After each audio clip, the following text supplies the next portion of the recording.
Xəstənin ayağının altında, barmaqların arasında yarası var.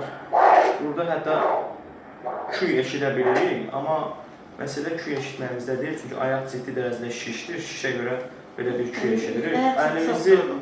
Ayaqsa çox. Əlimizlə sadəcə toxunduqda belə barmağımızın altında xəstənin nəbzinin vurduğunu hiss edə bilirik.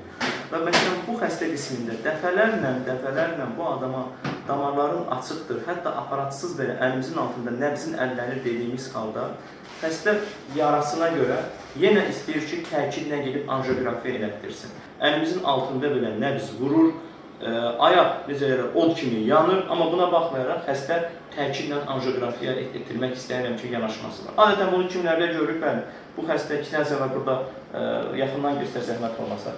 Sanki o cırmaq izləri kimi banka qoyub,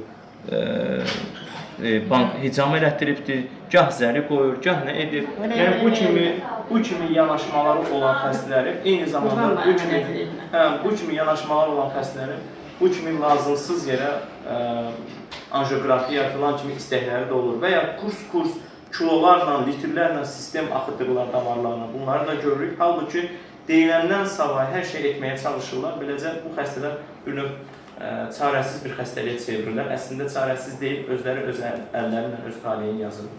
Allah kömək olsun.